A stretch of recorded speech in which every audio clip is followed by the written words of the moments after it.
जय श्री राम, जय हनुमान भक्तों। अब हम सुंदरकांड का चौथा अध्याय शुरू करते हैं। मंगल भवन मंगल हारी, राम सुत सिरत अजर बिहारी। मेरे प्रभु राम करो कल्याण, मेरे प्रभु राम करो कल्याण। जय श्री राम, जय श्री राम। गरुड़ सुमेरु रेणु समताही, राम कृपा करी चितवा जाही। अति लघु रूप धरे हनुमाना, पेठा नगर सुमरी भगवाना।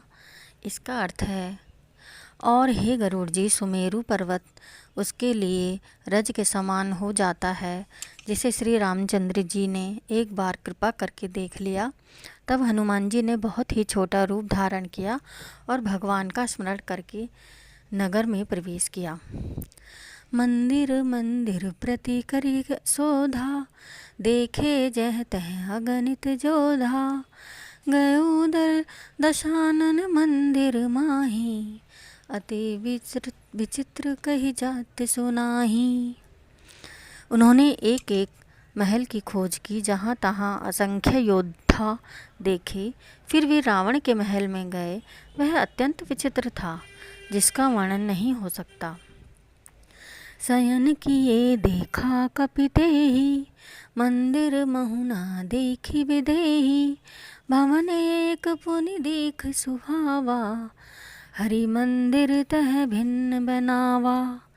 हनुमान जी ने उसको शयन किए देखा, परंतु महल में जानकी जी नहीं दिखाई दी। फिर एक सुंदर महल दिखाई दिया। वहाँ भगवान का एक अलग मंदिर बना हुआ था। रामायुध अंकित ग्रह, शोभा बरिन न जाई। नव तुलसी का वृंद दह, देखी हर्ष कपिराई। वह महल श्री राम जी के आयुध के चिन्हों से अंकित था। उसकी शोभा का वर्णन नहीं की जा सकती। वहाँ नवीन नवीन तुलसी के वृक्ष समूहों को देखकर कपिराज श्री हनुमान जी हर्षित हुए। लंका निशिचर निकर निवासा, यहाँ कहाँ सज्जन कर वासा। महु तरक करे कपिलागा, ते ही समय विभीषण जागा। लंका तो राक्षसों के समूह का निवास स्थान है, यहाँ सज्जन का निवास कहाँ। हनुमान जी मन में इस प्रकार तर्क करने लगे। उसी समय विभीषण जागे।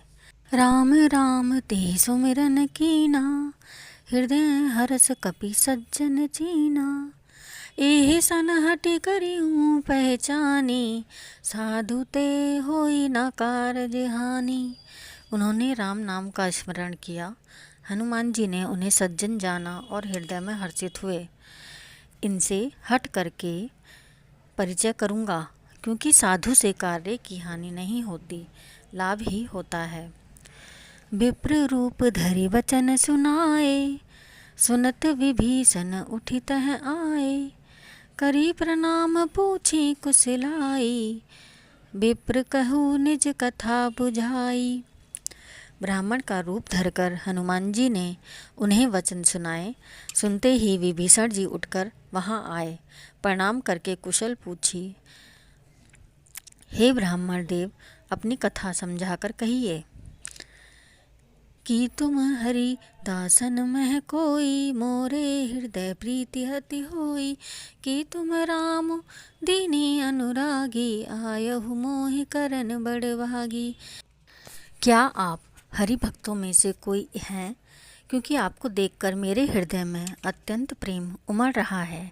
अथवा क्या आप दीनों से प्रेम करने वाले स्वयं श्री राम जी ही हैं, जो मुझे बड़भागी बनाने आए हैं। अब हनुमंत कही सब राम कथा निज नाम, सुनत जुगल तन पुलक मन मगन, सुमिरी गुण ग्राम।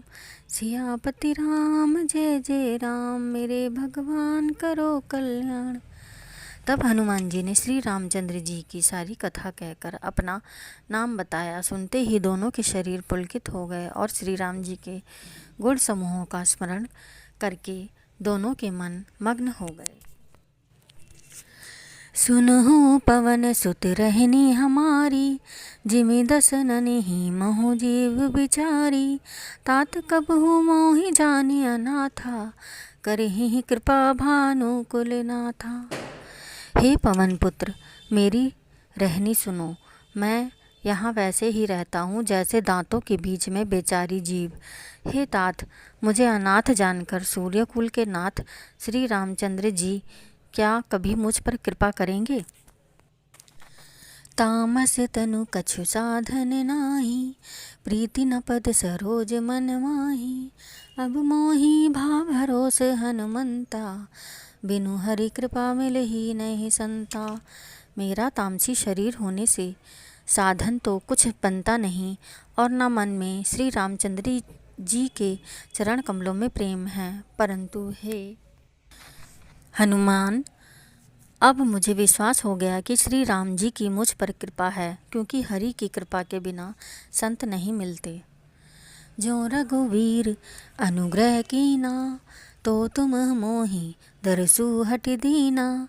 सुनहु विभीषण प्रभु के रीति, करहिं सदा सेवक पर प्रीति।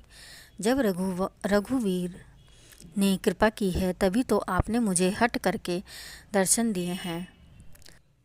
हे विभीषण जी, सुनिए, प्रभु की यही रीति है कि वे सेवक पर सदा ही प्रेम किया करते हैं। कहु कवन में परम कुलीना, कपि चंचल सबहि विधिहीना। प्रात ले जो नाम हमारा, तेहि दिन ताहि न मिले आहारा। भला कहिए, मैं ही कौन बड़ा कुलीन हूँ, चंचल वानर हूँ और सब प्रकार से नीच हूँ। प्रातःकाल जो हम लोगों का नाम लेते हैं तो उसे दिन में भोजन भी ना मिले। असमय अधम सखा सुनो, मोह पर रघुवीर। कीनी कृपा सुमिरे गुण, भरे विलोचन नीर सियाप। पति राम जय जय राम, मेरे भगवान करो कल्याण। हे सखा, सुनिए, मैं ऐसा अधम हूँ, पर श्री रामचंद्र जी ने तो मुझ पर भी कृपा की है। भगवान के गुणों का स्मरण करके हनुमान जी के दोनों नेत्रों में जल भर आया। जय श्री राम, जय हनुमान भक्तों। अब मिलते हैं 5वें अध्याय पे।